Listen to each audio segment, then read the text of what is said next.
Bueno, yo soy Pablo Miecki, vengo en representación del Colegio de Ingenieros Especialistas para dar una charla sobre los informes acústicos para la habilitación de locales.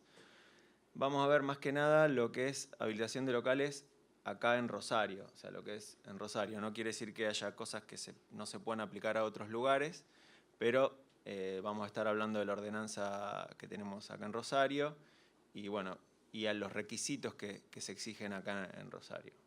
Pero bueno, es más que nada transmitir un poco mi experiencia haciendo este tipo de informes para que, bueno, si en algún momento alguien tiene que presentar algo de esto, tenga un poquito más idea de qué se trata.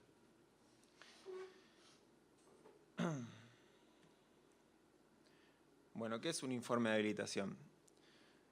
Es un informe que forma parte de un trámite que permite formalizar la solicitud de autorización municipal para el funcionamiento de todo local, oficina, establecimiento, depósito o lugar de guarda para toda actividad comercial, industrial o de servicios o con sin fines de lucro.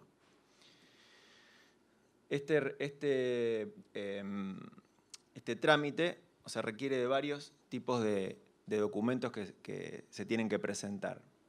Como pueden ver, bueno, obviamente informe de cuerpo de bomberos, seguridad eléctrica, instalación de fuerza motriz, gas, escape de seguridad, bueno, hay varios, y entre uno de ellos está el informe acústico. Acá, bueno, hay una llamada que generalmente, o sea, cuando uno va, digamos, como propietario del comercio que quiere instalar, nunca sabe qué es lo que tiene que presentar. Entonces, bueno, uno realmente pide los requisitos y, de acuerdo al rubro, les pueden pedir o no que tengan que presentar un informe acústico. O sea, esto no siempre es así. O sea, hay diferentes tipos de locales que no se lo requiere. Bueno, ¿qué debe incluir? Bueno, el municipio provee un instructivo con los ítems que debe contener un informe acústico. O sea, hay una guía que dice paso a paso más o menos qué tiene que incluir este informe, y es lo que vamos a estar desarrollando nosotros ahora a lo largo de esta charla. Pero hay una llamada ahí de atención.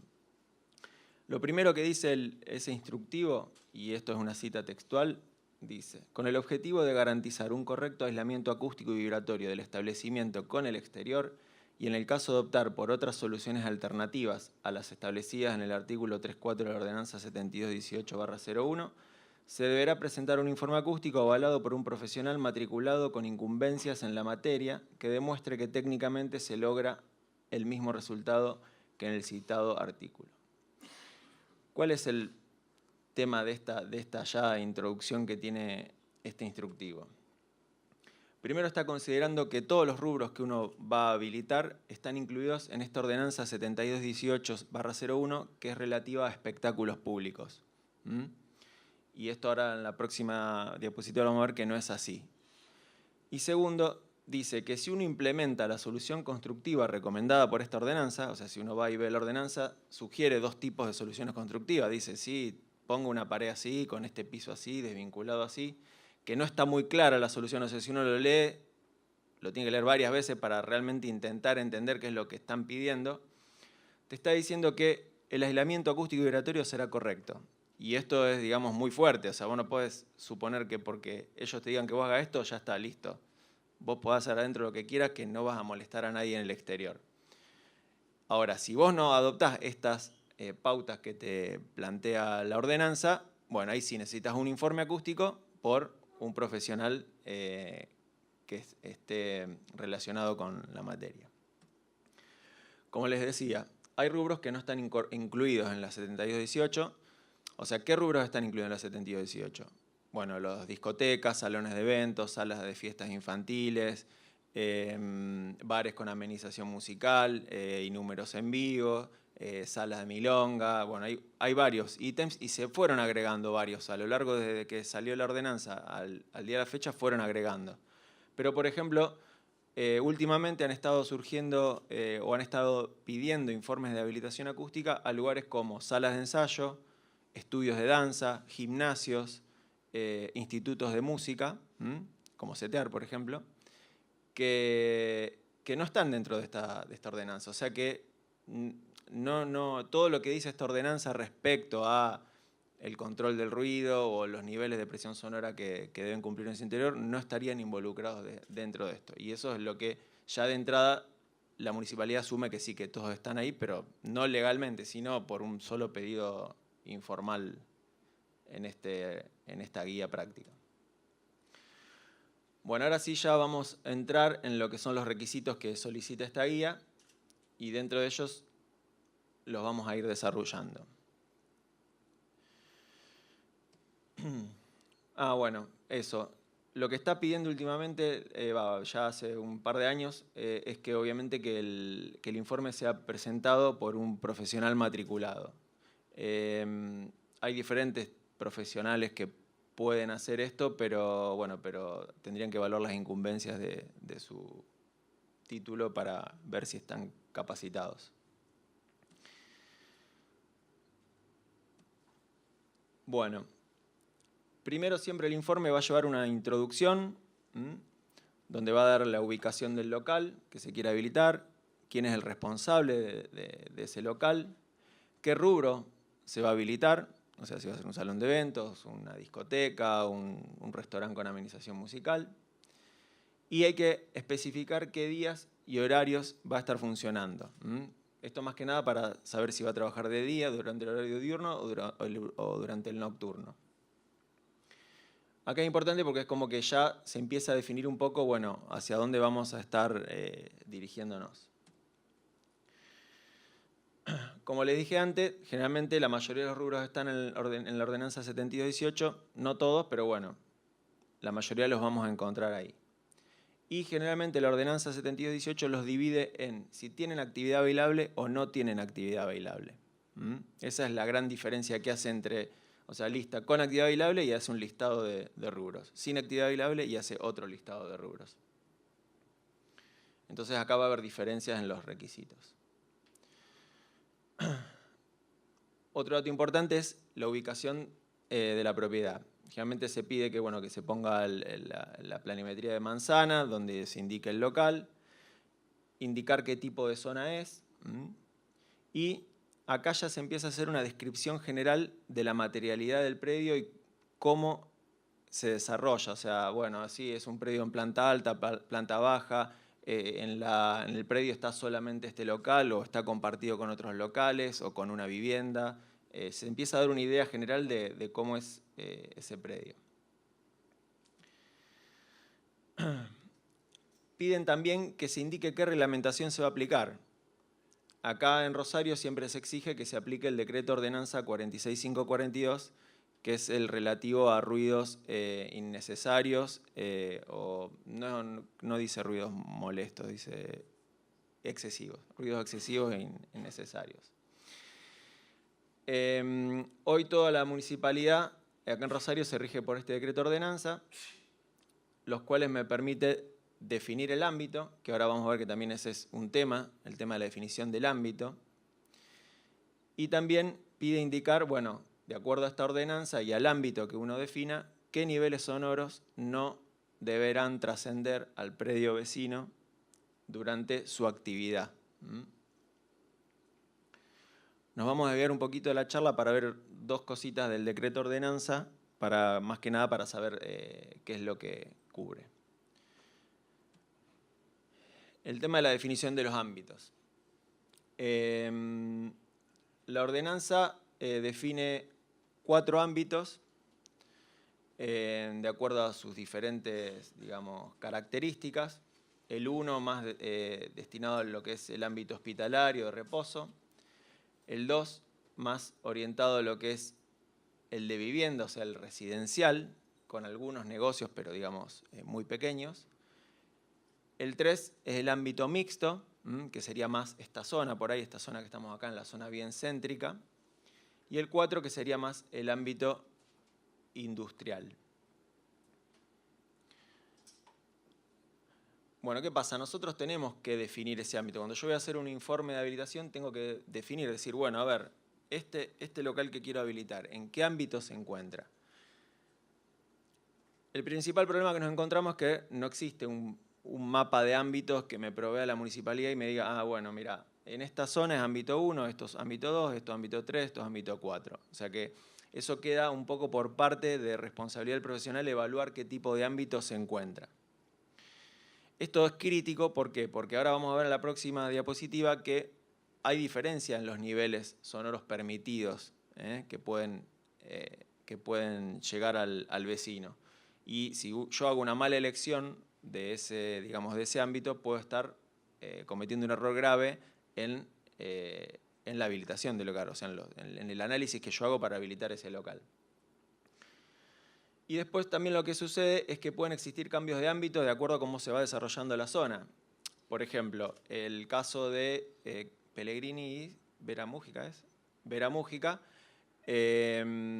antes no estaba el Clemente Álvarez ahí. O sea que era una zona netamente, digamos, ámbito 2 tirando a 3, porque ahí está la universidad, está el supermercado, bueno, ahí es como una zona bastante movida. Y de golpe, pum, instalan un hospital. ¿Qué hacemos? De golpe esto ahora cambia a ámbito 1 porque se instaló un hospital. O sea, esto digamos es como que está bastante verde, o sea, tendría que haber un acompañamiento en la definición de estos ámbitos para ayudar a que, bueno, obviamente si ahora se instala un hospital, bueno, esa zona tendría que ser, digamos, empezar a bajar los decibeles, digamos así, en algún ámbito. Pero bueno, está como bastante en la nebulosa todo ese tema.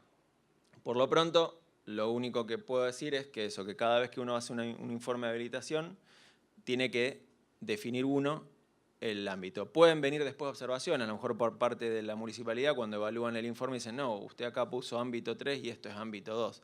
Bueno, se hace un ajuste, pero generalmente lo tiene que definir uno. Les decía que el decreto ordenanza establece niveles sonoros máximos en decibeles, decibeles A, que no pueden ser excedidos dentro de cualquier predio vecino. Estos límites, fíjense, más que nada la columna que dice ruido ambiente, y a la izquierda está el ámbito, tenemos los límites para los diferentes ámbitos que vimos antes, el ámbito 1, 2, 3 y 4. Y distintos niveles para si es día o si es noche. Esto es lo que hay que especificar cuando uno aplica la reglamentación al principio del informe, especificar este tipo de datos. Es decir, bueno, yo adopto que este local se encuentra en un ámbito 2 y va a trabajar durante el horario nocturno, entonces los 45 decibeles es el nivel que no debe superar en un predio vecino durante su actividad. Una vez definida la reglamentación, tenemos que pasar a describir, con más detalle cómo se comporta cómo está distribuido este local.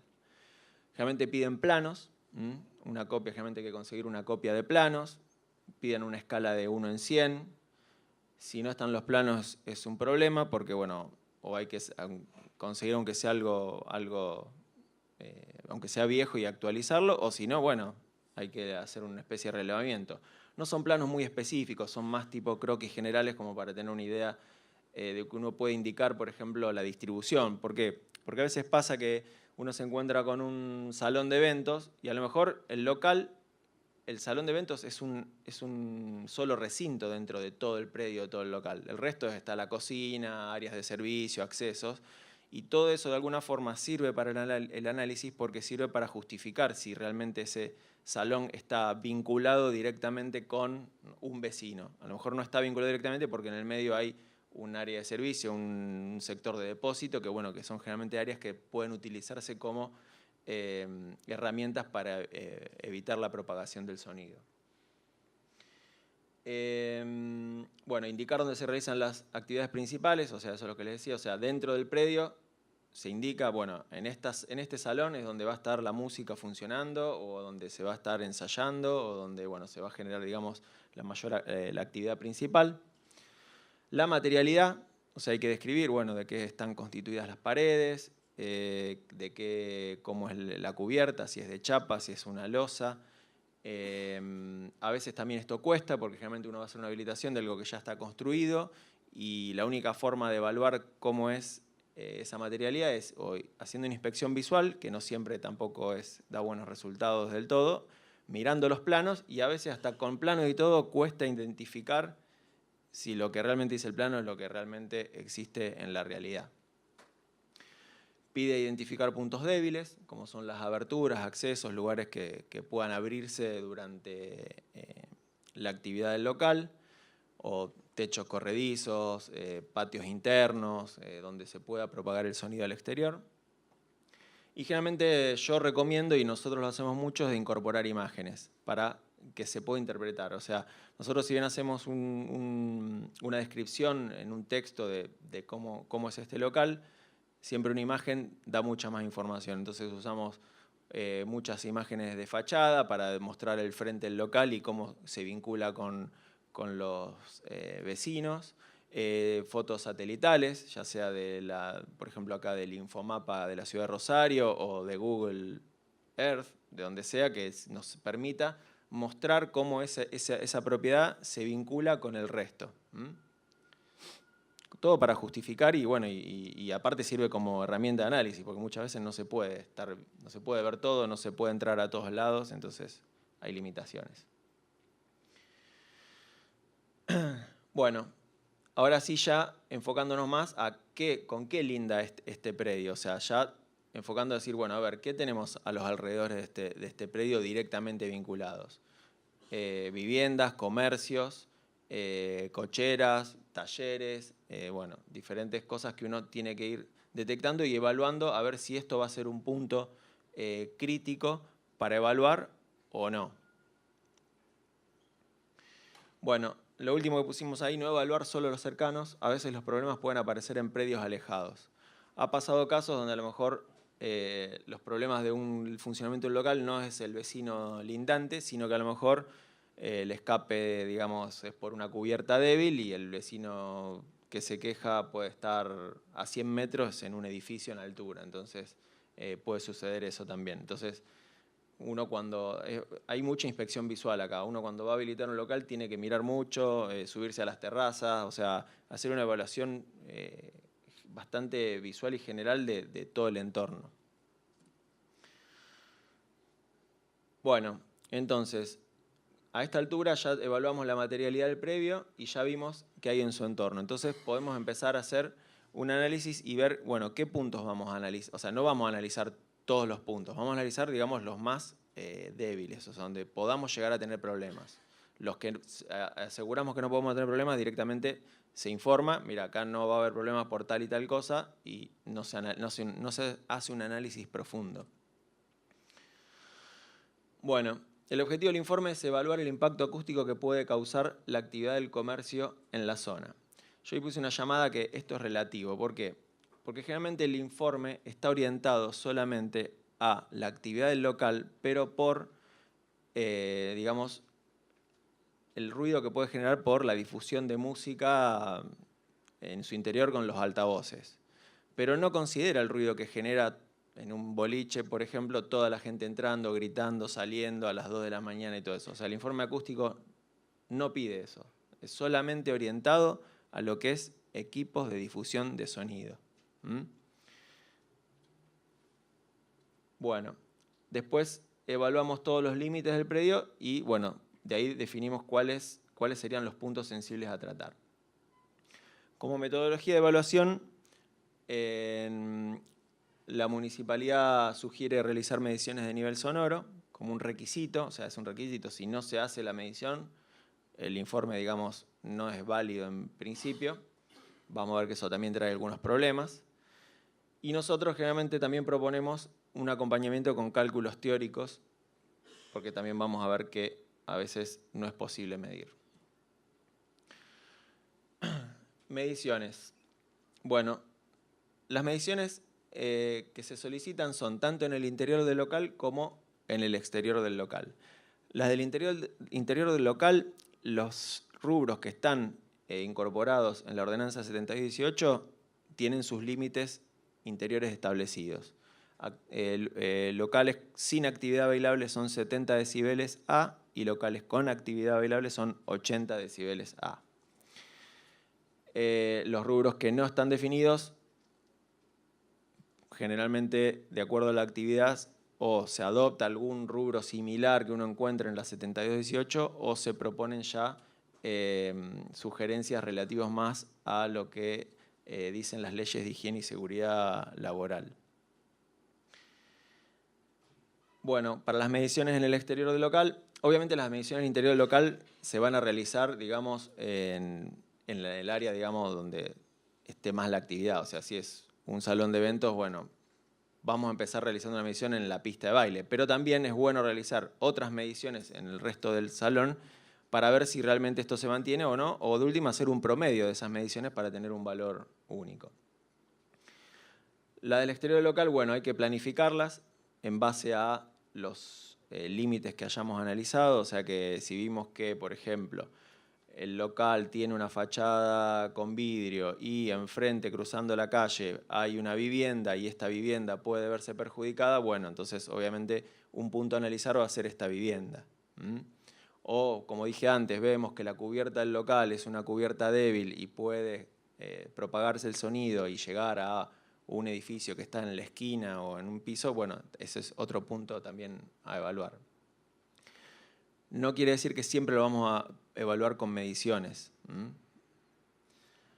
Pide que las mediciones se hagan en dos condiciones, con música y sin música, o sea que esto ya nos está diciendo que la medición va a tener que ser de alguna forma controlada. O sea, vamos a tener que nosotros ir, encender el equipo, hacer la medición en el exterior, ir a apagar el equipo y hacer la medición en el exterior. Y generalmente todo esto hay que hacerlo en los horarios donde funciona el local. ¿Por qué? Porque si el local va a tener actividad nocturna, obviamente que el nivel de ruido residual, o sea, el nivel de ruido de fondo que tenemos en la ciudad va a ser distinto que en el horario diurno. Entonces, hay que evaluar realmente en el horario de funcionamiento donde está este local. Bueno, comentarios, como les decía.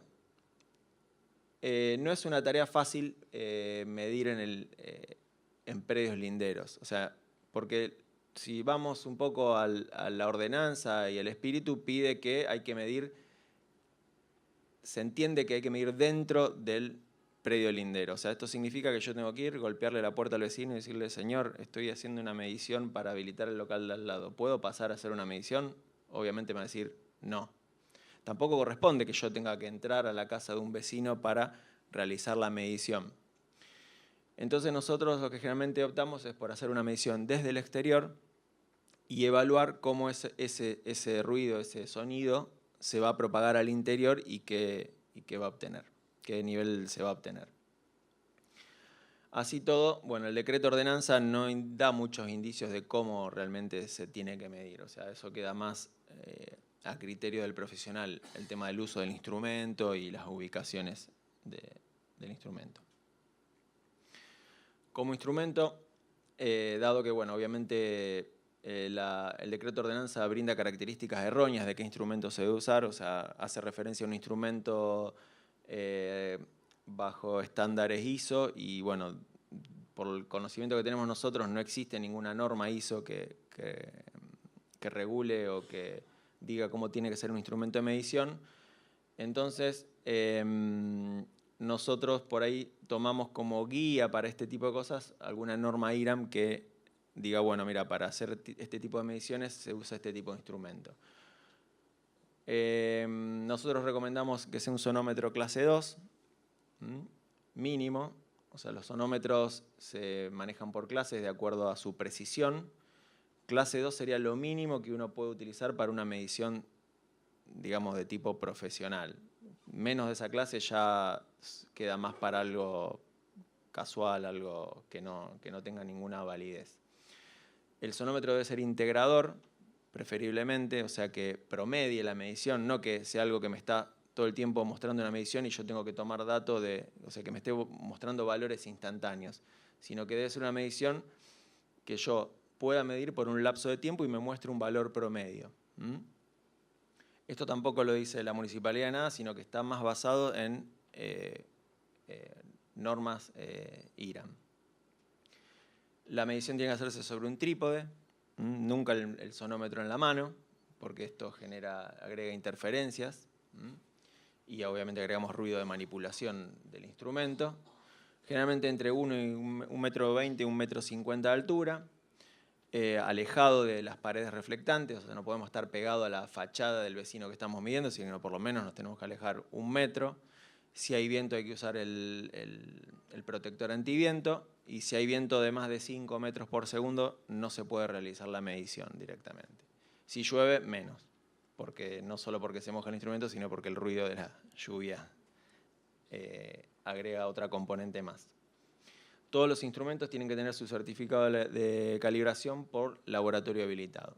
Con el tema de la calibración, bueno, es un tema porque en realidad acá depende de qué aprueba la municipalidad. Si uno lleva un sonómetro y está calibrado por un laboratorio X y la municipalidad lo acepta, bueno, está todo ok. Ahora, si ustedes realmente quieren hacer una calibración, digamos, más seria, llamémosle, yo recomiendo estos dos lugares que figuran ahí. Uno es el INTI en Buenos Aires y otro es el Sintra en la Universidad Tecnológica Nacional en Córdoba.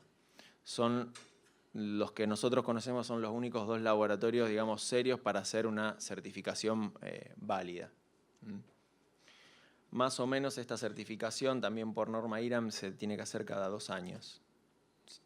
Si el instrumento es clase 2 y cumple las normas y se hace este tipo de certificación, con 2 años de validez es suficiente. Bueno, como dijimos antes, las mediciones hay que hacerlas en el horario de funcionamiento del comercio. O sea, si el comercio va a trabajar de noche, se mide de noche. Si el comercio trabaja durante el día, se puede medir de día. Dado que esto, el ruido residual, afecta a la medición. Obviamente este ruido residual va a estar la mayor, te diría que el 95 y no sé si más por ciento de las veces relacionado con el ruido de tráfico.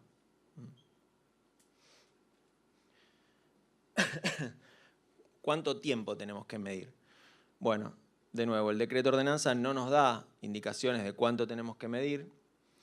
Generalmente está estudiado ya que el ruido de tráfico tiene un tiempo de estabilización, la medición de 15 minutos. Y como nosotros la mayoría de las veces nos vamos a estar encontrando con que el ruido que nosotros queremos evaluar está, digamos, mezclado con el ruido de tráfico, es un tiempo de medición recomendable. 15 minutos de medición integrando, o sea, con un sonómetro integrador. Un promedio de la energía sonora durante 15 minutos corridos. Bueno, hay que recordar que las mediciones hay que hacerlas con y sin, digamos, la música o el sistema sonoro encendido.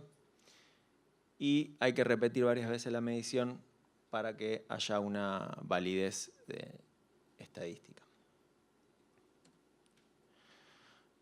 Bueno, cuando uno informa los resultados de las mediciones, obviamente tiene que poner la fecha, la hora, qué instrumento utilizó, adjuntar el certificado, bueno, una copia del certificado, qué metodología se usó, qué fuente de sonido se utilizó, si era la que está siempre instalada, si fue una externa que se consiguió para hacer la medición, y indicar los puntos de medición, dónde fueron hechos. En el interior, en qué parte del interior, en el exterior, en qué, bien indicado. Esto, bueno, gracias a estas fotos satelitales y a planos es fácil indicarlo con un gráfico y, bueno, igual después también uno siempre dice, bueno, medición en exterior, frente, fachada, domicilio, calle, bla, bla, número tanto. Y ya con eso es suficiente como para indicarlo. Se presentan los niveles sonoros obtenidos y si uno hizo muchas mediciones, a veces también se puede adjuntar el promedio de las mediciones en cada situación. No de todas las mediciones, sino en cada situación, cada promedio. Ahora vamos a ver en la próxima una tabla con niveles sonoros y acá hay unos comentarios para hacer. La repetición de mediciones puede dar información sobre el tipo de ruido residual. Nosotros nos hemos encontrado muchas veces con mucha variación en los niveles sonoros debido a que siempre el ruido residual es el tráfico y tiene, digamos, bastante variabilidad en los niveles. Por otro lado, si yo hago varias mediciones y promedio, me puede estar ocultando información. Por eso, generalmente, recomendamos presentar todos los datos medios, tanto los de cada medición como el promedio de todas las mediciones. Estas mediciones que vamos a hacer no van a ser comparables con los niveles que me dice el decreto ordenanza. ¿Se acuerdan los 45 decibeles, 50 que estaban acá? ¿Por qué? Porque estas son mediciones exteriores. O sea, esto para compararlo con un decreto ordenanza, con el decreto ordenanza, faltaría hacerle, digamos, una especie de cálculo por atenuación de la propagación del sonido, la atenuación que se genera por estar desde el exterior al interior, etc. Y bueno, otra vez vuelvo a repetir que los niveles interiores generados para esta medición no están definidos para todos los rubros en la ordenanza 7218. Bueno, acá tenemos una tabla de un caso real donde realizamos las mediciones en 3 puntos diferentes en el interior y con las diferentes condiciones. Por ejemplo, vamos a la medición en el punto 1, de arriba dice apagada y se hicieron 2 mediciones, una dio 50,1, otra dio 50, el promedio da 50. Abajo encendimos la fuente, da 52,9, 52,4, 50,1. El promedio da 52,2. ¿Cuál es el tema acá? Es que no tenemos un criterio como para evaluar. O sea, la municipalidad dice, sí, medí interior, exterior y que no superen los límites. Obviamente, esto supera los límites. Estamos arriba de los 45 decibeles que me pide, pero como les dije antes, no son comparables. O sea que esto habría que agregarle una especie de atenuación de lo que fue la propagación del sonido exterior al interior. Pero más allá de eso, a la municipalidad lo que le interesa es ver que cuando uno tiene la música apagada y tiene la música prendida, el nivel no varíe.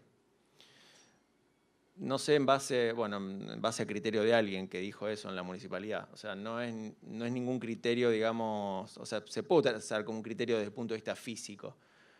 Pero no, si uno va, por ejemplo, a comparar con una norma IRAM 4062, que no sería aplicable directamente en este caso, generalmente habla de diferencias de 8 decibeles.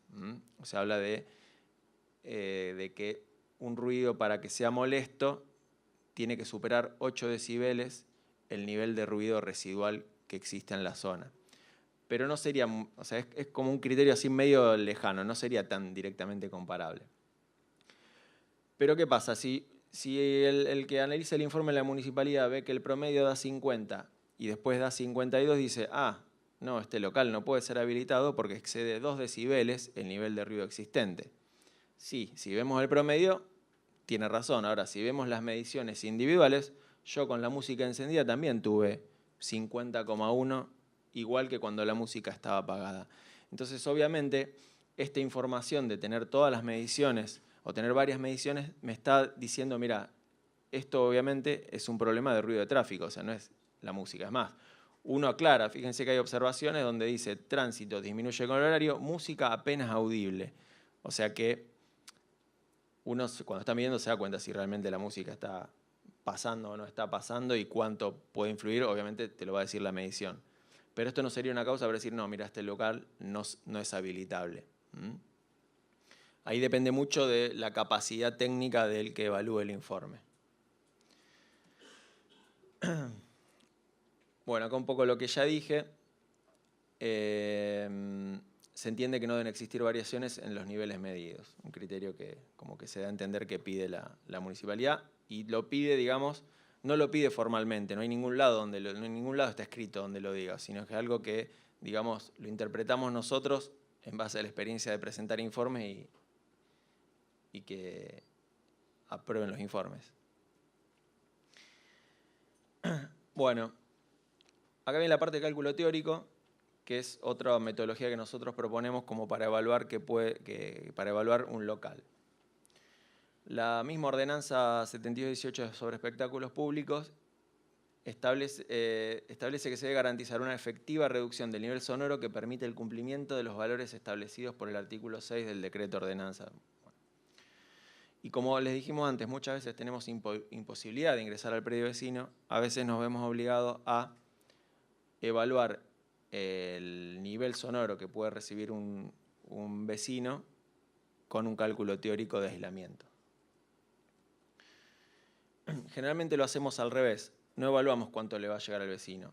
Evaluamos cuánto tiene que haber, qué nivel de presión sonora tiene que haber dentro del local en actividad para que al vecino le supere el nivel requerido por la ordenanza de ruidos molestos. O sea, hacemos el cálculo inverso. Como tenemos algún dato de la materialidad del envolvente, algún plano o algo, podemos estimar qué aislamiento acústico va a tener esta medianera. Por ejemplo, en este caso, un vecino lindante con una medianera. Y generalmente desconocemos el uso del vecino. O sea, no sabemos si el vecino ahí tiene justo una habitación, o tiene la cocina, o tiene una cochera, o un patio interno. Bueno, si tiene un patio interno, por ahí lo vemos desde la terraza, pero a veces cuesta identificar eso. Entonces se hace un cálculo bastante básico de nivel sonoro, donde se establece la superficie de un tabique divisorio más o menos estándar de lo que puede ser una habitación habitual, 4 metros de largo por 3 metros de altura, 5 por 3, más o menos da 15 metros cuadrados. Un área de absorción equivalente en ese recinto receptor, lo que puede haber una absorción típica en una habitación. Y obviamente el dato R es el aislamiento del tabique, que eso lo sacamos o de bibliografía o de ensayos. Bueno, buscamos generalmente algo que se asemeje a lo que existe en la realidad. Siempre tirando para abajo, o sea, si dudo y encuentro uno de inferior calidad, bueno, voy a usar ese de inferior aislamiento porque me va a dar, digamos, algo un poquito más, el peor caso, digamos. Esto era el caso de un recinto lindante con el local a habilitar. Si ya el caso a lo mejor no es lindante y se encuentra más alejado, ahí además de la atenuación por el aislamiento, tenemos que tener en cuenta que el sonido se atenúa cada vez que se propaga por el aire libre, que nos podemos encontrar con obstáculos que hagan de tipo de barrera o de pantalla, y obviamente una atenuación de lo que es el sonido de la propagación, desde el exterior al interior. Generalmente este ítem se considera una atenuación entre 5 a 10 decibeles, aunque la ventana esté abierta del local, del vecino. O sea que si el vecino tiene la ventana abierta y yo tengo una medición, digamos, en la fachada, puedo estimar de 5 a 10 decibeles de atenuación. Obviamente se toma el caso más crítico, que son 5 decibeles. Pero hemos hecho mediciones y a veces se han dado situaciones de 10 decibeles de diferencia. Bueno, como les dije antes, esto está orientado a todo lo que es fuentes de sonido. O sea que hay que detallar las fuentes de sonido que tiene el local, su ubicación.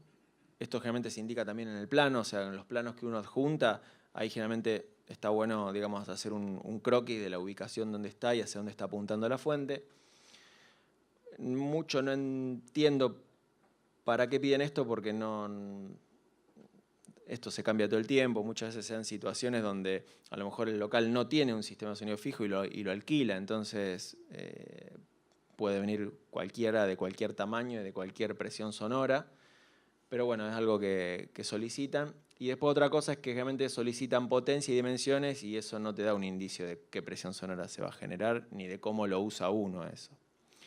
Está el tema de los limitadores acústicos de sonido, que lo puse en rojo abajo, que el tema de esto es que la municipalidad exige que haya limitador acústico de sonido. Estamos hablando de limitador acústico, no el limitador electrónico que están acostumbrados a ver en un sistema de sonido profesional, sino que un limitador acústico.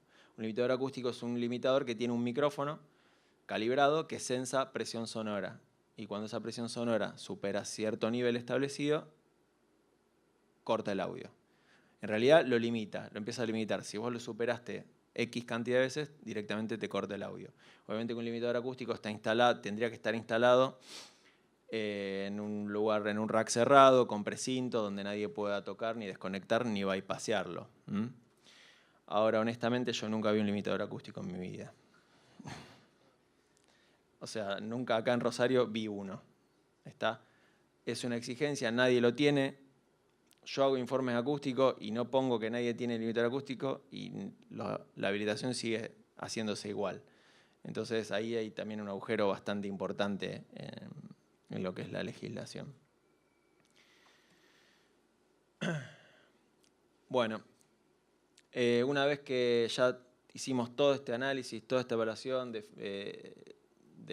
analizar la envolvente, el entorno, el rubro y los cálculos y las mediciones, ya estamos en condiciones de poder hacer una evaluación global y dar, digamos, una especie de conclusión. Entonces, generalmente, en la conclusión, que es lo más importante porque es lo único que leen del informe, se presenta un resumen del desarrollo, de qué se hizo, se hicieron mediciones, se hicieron cálculos, se analizó, se evaluaron los vecinos, bueno, un resumen de eso. Se informa si el local está en condiciones de ser habilitado, obviamente desde el punto de vista acústico, o sea, solamente acústicamente. Y si en el proceso de evaluación se detectaron puntos débiles que no permiten que el local sea habilitado, obviamente esto previamente se discutió con el contratante, digamos. O sea, si vos encontrás que hay algún problema, che, mirá, acá tenés un problema con esta ventana y todo, bueno, obviamente se le va a asesorar para decirle, bueno, mira, cambia esta ventana o tapala o hace algo porque de esta forma no podés habilitar. Y bueno, obviamente quedará en suspenso el informe hasta que, bueno, que el cliente haga la mejora. Bueno, observaciones generales. No se contempla el ruido de otros servicios, o sea, siempre lo que hablamos del informe acústico fue relativo a la difusión musical.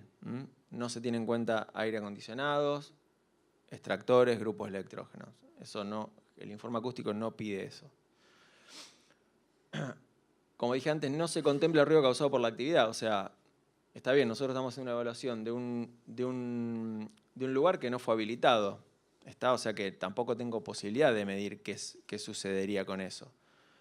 Pero tampoco lo solicitan, o sea, va directo a lo que es refuerzo sonoro. No siempre es posible realizar mediciones del nivel sonoro. ¿Por qué? Porque muchas veces cuando uno está haciendo el informe de habilitación, el local está en obra todavía. Es más, ni tienen comprado los altavoces, ni la instalación eléctrica, ni nada. O sea que muchas veces lo que se hace es presentar un preinforme con una especie de evaluación previa y cuando el local abre y ya empieza a funcionar, se presenta otro informe con las mediciones que solicitan.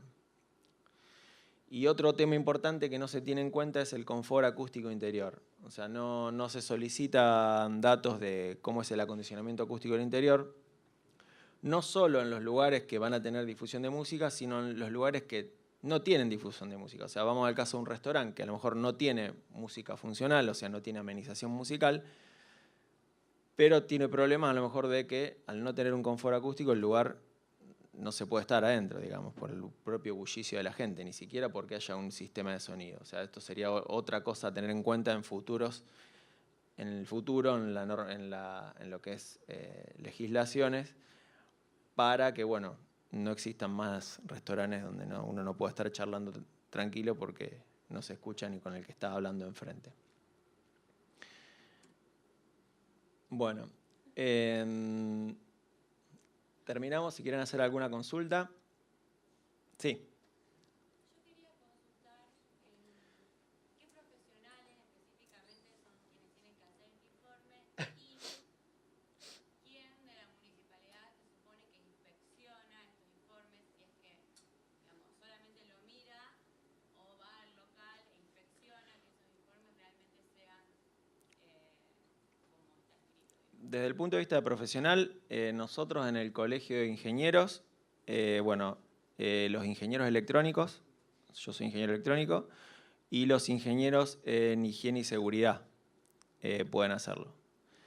Después, no sé, desde el Colegio Técnico, de especialistas técnicos, no sé porque no sé cómo es el asunto. No. Bueno, ahí me dicen que no, que el colegio.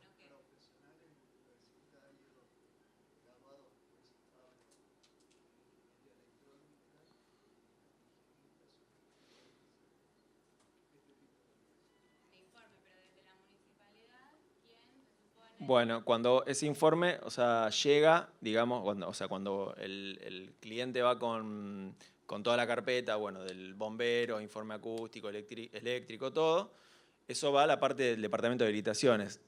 Si es comercio, industria, está ahí en la aduana, y ahí hay hay gente estable y los mismos inspectores a veces son los que salen a la calle y los que están recibiendo trámites los que evalúan eso. Pero hay un director en ese departamento que es el que termina, digamos, evaluando finalmente todo. Sí, lo expongo porque de un caso personal, pero que me hizo descubrir muchos otros casos, alquilo una vivienda que linda con un bar de amenización y, bueno, yo la alquilé sin saber cómo funcionaba la cosa, pero descubro que no hay ni final de obra, hay una pared de eclipse que separa mi vivienda y hay un cielo raso que conecta mi habitación con el minimarket. De modo que no hay ningún inspector de la municipalidad que haya ido a ver nada, ni haber hecho una medición, porque desde todo No, medición, funciona sí. perfecto hasta el ruido de los platos. Sí, no, no, el inspector municipal es muy probable que no vaya una vez habilitado el local. El inspector municipal tendría que ir si vos erradicás una denuncia. Ahí tendría que ir a medir. No va a ir a medir, a verificar si el informe está bien o está mal. Dan la habilitación. Si después hay una queja, porque ¿a qué voy? Fíjate que nosotros estamos haciendo un informe de habilitación en base a una normativa que no es muy actual que digamos y no es muy correcta tampoco que digamos. Entonces, ¿pero qué pasa? Uno se tiene que atener a eso, esa es la normativa y eso es lo que uno tiene que justificar. Estamos hablando de niveles sonoros en interiores de lugares sin actividad bailable de 70 decibeles y con actividad bailable 80 decibeles. No se cumple nunca eso. ¿Está? Entonces, obviamente que después de este informe no quiere decir que vos adentro del local podés hacer lo que quieras, que no vas a molestar a nadie. O sea, tenés que operar con cuidado también. ¿Está? Entonces, ahora en tu caso, yo creo que si vos haces una denuncia, tendrían que, o la GUM o un inspector municipal, alguien, ir a verificar eso con alguna medición o, bueno, la forma que utilicen para... Sí, sí, más allá del caso particular que, bueno, la municipalidad fue varias veces y lo que hizo fue decirle quién estaba denunciando, para que tengan una idea del nivel No, no, sí, sí. que expuso mi persona, digamos.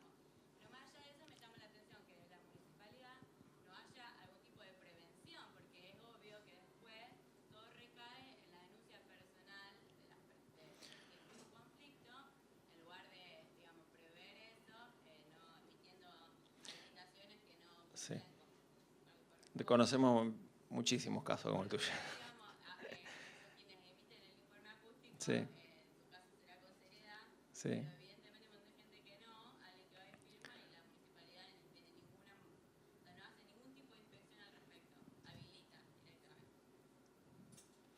Tenía una idea que la ordenanza es del año 72 y hubo varios intentos de actualizarla al día de la fecha y todavía nadie...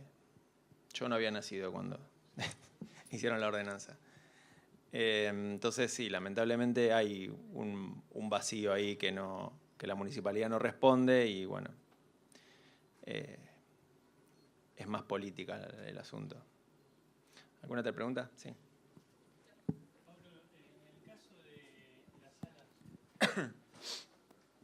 En el caso de las salas de ensayo, por ahí, como estás en el tema, generalmente están habilitadas y otras. Hay muchas habilitadas. Hay Yo hice muchas- muchos informes de habilitación de salas de ensayo. ¿Y Sí. esa habilitación tiene un periodo de caducidad? Sí, o... generalmente 2 años. Cada 2 años tenés que renovar la habilitación. Ujú. Sí, se ve que en un momento hubo una ola que los inspectores salieron a inspeccionar y empezaron a aparecer todas las salas de ensayo que le pedían la habilitación. O sea, no estaba, digamos, había muy pocas habilitadas y en un momento de golpe empezaron a habilitarse un montón de salas de ensayo. Y ahí como que se regularizaron todas. No sé si todas, pero porque hay un montón, o sea, tenemos un montón de salas de ensayo en Rosario. Pero varias sí se formalizaron su situación. Igual cada 2 años se pide la renovación de este informe. Sí. Mira, yo quería contar un caso mío, que yo fui dueño de un salón de eventos, que bueno, lo cerré por la cantidad de trabajo que me puso la municipalidad. Y yo creo que las normas las hacen más que todo para quedar bien con el resto de los vecinos y no para realmente hacer las cosas como corresponden. Yo la semana pasada instalé un sistema de sonido en un salón de eventos. En realidad renovamos el sistema de sonido y pusimos un rack de potencia con 14 potencias, de las cuales nos pidieron marca y modelo y todo, pero no saben ni siquiera cómo están conectadas. Pusimos procesadores que limitan el sonido y todo. Y la semana pasada fueron a hacer la medición y 80 decibeles es imposible que funcione una pista con 80 decibeles. O sea, ni acá ni en ningún lado. Ni hablar si el fin de semana te cae Grupo Play, los Palmera o demás con su sistema de sonido. Ese es el problema. Se supera. Nosotros hemos visto salones donde está limitado, no acústicamente, sino con un limitador Sí, sí. electrónico. Sí, nosotros tenemos procesador, el famoso donde Behringer o realmente- DBX. Donde realmente bajaron el nivel sonoro bastante, Ujú. e inclusive al orden de estos 80, y yo le pregunté, che, ¿y cómo hace con el cliente? ¿No se te queja? Porque es realmente, o sea, a nivel cultural, digamos, lo que uno necesita en una pista de baile es bajo, ¿está? 80 decibeles. Y me dice, no, mira, esta es la forma que yo trabajo, así trabaja mi salón y de esta forma yo no tengo problemas. Y me dijo, el único problema que tengo es cuando viene una banda de afuera con su sistema de sonido y que es muy difícil controlar lo que sucede. ¿Mm? Sí, sí, por eso, porque Sí. no, con eso es imposible, o sea, manejar una pista. Y yo en el salón que tenía, manejábamos música funcional, yo soy dueño también de una empresa de sonido, y poníamos nuestro sistema que lo montábamos para eventos, y el salón estaba entre medio de García y Rusia, dos boliches. Nosotros escuchábamos más el sonido de las pruebas de sonido que hacía García que de nuestro propio salón. Y nos molestaban a nosotros con el sonido. Muchas veces pasa eso, de que... O sea, no tiene lógica lo que plantean. Y el no, salón tiene techos acústicos, tiene un esto- montón de plata Esto invertida. es más un problema de fondo, como dije. Falta legislación, faltan pautas claras para que se organice. Pasa que realmente si hoy se plantea una nueva legislación, acomodar eso hay que poner plazos. Es decir, bueno, mira, en el lapso de acá a 5 años que los boliches empiecen a, no sé, a controlar su nivel sonoro con un limitador. O que empiecen a hacer las obras necesarias para mejorar el aislamiento acústico. O sea, con aislamiento acústico se puede, ¿no? Es que pasa que, Sí. ¿qué pasa? El concepto de local, digamos, bailable es pongamos una barra y facturemos alcohol. Y no importa si suena bien, si suena mal, si el vecino le molesta, no le molesta, si se prende fuego o no se prende fuego. O sea, Sí, también que no se es el actualizó, concepto. porque hoy en día, por ejemplo, hay muchos pubs que antes no existía el pub. Entonces hoy en día es normal que un bar ponga música para bailar. De hecho, yo trabajo hace muchos años en el Hotel Plaza Real y el frente que está el Canto Bar, el famoso Canto Bar, es un bar y tengo amigos que le han clausurado bares bien puestos, con mucha plata, en acústica y demás. Y ese Canto Bar sigue funcionando y a la vuelta está Gitana, que salen todos con la moto, Bueno. que la moto también es un perjudicial auditivo. El tema de la clausura también es difícil. O sea, esto que para nosotros es difícil desde el lado de profesionales, para los inspectores es más difícil todavía porque ellos tienen que ir a poner la cara. Claro. Entonces, también para ellos también están, digamos, en el aire, o sea, sin saber qué hacer muchas veces porque, de nuevo, falta legislación clara que diga qué hay que hacer, cómo se debe comportar, qué metodología se aplica. Todavía no, seguimos en tierra de nadie. Ah, En ese gracias. sentido.